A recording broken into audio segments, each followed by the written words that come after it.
Getting a final interview or a partner interview for the Big Four is a big deal. Since 2013, I've helped hundreds of people prepare for final interviews, partner interviews for PwC, EY, Deloitte and KPMG. And looking around on YouTube, I felt that there wasn't really a decent video which covered this topic because it is a big deal, it is difficult, and it's something that not a lot of people have much experience with beyond just their own experience of having a partner interview. And this is something I would say that I've done well in excess of 200 times with different people over the last 11 years. And this really came to mind because recently we started a private Discord server for anybody who buys our courses so that they would have a community where they could go to, practice with each other, also ask me questions which I can get round to. And this was a question that was asked pretty recently. A member who we're going to call Steve said, PwC audit final interview, and if I had any general tips. And these are the 5 tips that I gave.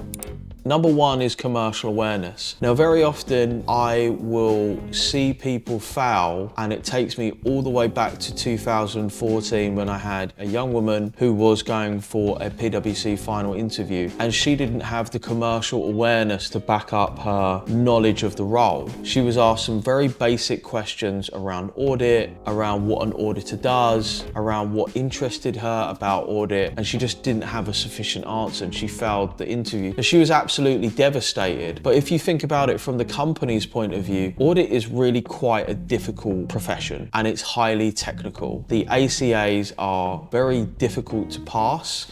The attrition rate is quite high in the Big Four. It is as high or in excess of 50% of graduates in audit will not become ACA qualified. What that means is, from a partner's point of view, is they're really looking for somebody who really comprehends what it is that they're getting into, because you're making a 3-year commitment or agreement, and the company's not really going to make serious money on you until you're ACA qualified. At a basic level, understand the role. Understand what you would do day to day, understand basic principles or concepts in the role, and also understanding the qualification that you're going to be undertaking. Now, you don't have to have done any of the ACA or ACCA exams. You don't even have to have studied accounting and finance, say if you're going to do audit and tax. But you still need to have a basic awareness that you're going to be looking a lot of spreadsheets, chewing through a lot of numbers, chasing people for a lot of data, and speaking to a lot of clients and moving around a lot. Because if you don't, then it's probably not the job for you, and there is a lot of competition because it is a pretty stable job, because companies of a certain size in the UK have to be audited by law. Tip number 2, it's about culture and not skills. Now, what I mean by this is, if you get through to a partner interview, you're probably a 1 in 100 shot. You know, you have done so well to get through to this stage, and if you don't make it through to the job, you're gonna make it somewhere else. I can almost guarantee that. I can remember probably 2016, I had a young lady who failed 3 partner interviews. Now, this was back in the day when you had to do a presentation, so she did one for Deloitte, for EY, perhaps for KPMG. She went to BT, got ACA qualified there, and then went to PwC, which was wild. But the point of the matter was that if you get through to a partner interview, you're technically good enough to do the role. So don't worry about, am I good enough to do this job? Am I qualified enough? The answer is already yes, if you've got through the assessment center.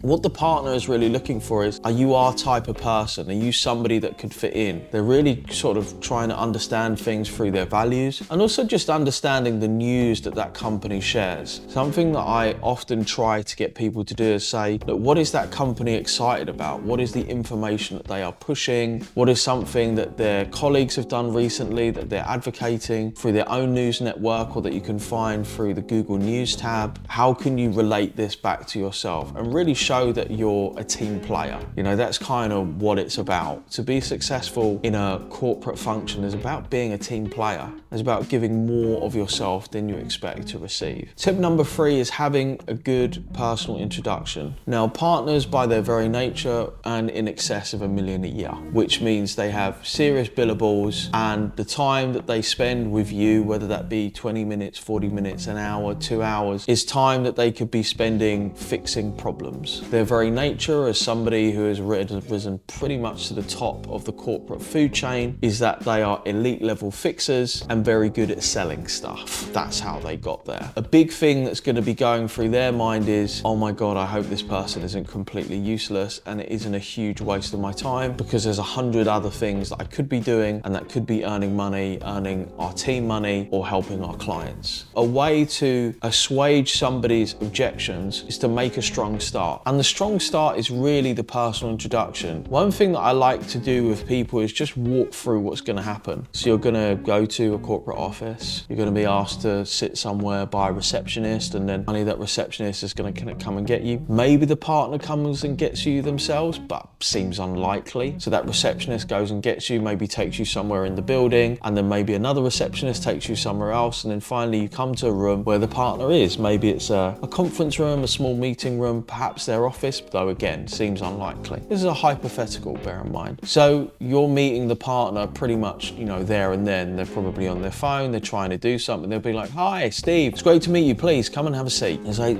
tell me a little bit about yourself. So why are they asking you this? Well, number one, they haven't read your CV. Probably, right? Even if they have, it's not really that interesting to them, because they want to measure the man, measure the woman, not measure the document that's being put in front of them. A CV by its very nature is a sales document. It's trying to sell the person to give the opportunity to appear face to face in front of a decision maker. In that case, what you really need to think about is, how can I make a great first impression? And that's by having a really strong personal introduction. Now, I'm not going to go into the brass tacks of how to do that, because you can download application Success Secrets for free below. You can look up Tell Me About Yourself, and I've done numerous videos about that. But really importantly, having a great personal introduction is really a way of saying, look, I'm confident in myself, I'm confident in my ability, and I really know how to sell myself. I'm a serious guy. You should pay attention to me, because ultimately this is about getting somebody's attention, being noticed, and making that partner feel a sense of confidence. Because what they're trying to do is they're trying to de-risk. So partners will have their individual teams and say they need to fill it with 20 graduates, 50 graduates, however many it may be. Every mistake that they make, every graduate that they take on that doesn't make it the full term, i.e. the 3 years for the training contract, is a significant loss resource-wise. Because if you lose someone after 3 months and then you have to wait for another 3 months, 6 months, 9 months to fulfill that place, that's one graduate down. That's one person that you cannot put onto a client project, that you cannot use to satisfy a piece of work that needs to be done. So essentially, they just want confidence in that person to think, okay, cool, they seem really well put together, CV looks great, personal intro is good, let's get into it. Now, tip number 4 is about being yourself, and it is a reiteration of the second tip, but I want to share something which often happens in partner interviews, and I've had feedback about numerous times, which is basically, if a partner is just peppering you with lots of questions and it just seems very formal, it's probably not going that great, in all honesty with you. And sometimes this might happen if the partner can't turn up for the interview because they've been delayed or had to go somewhere else, and you have somebody from HR or somebody who's less experienced at interviews and just,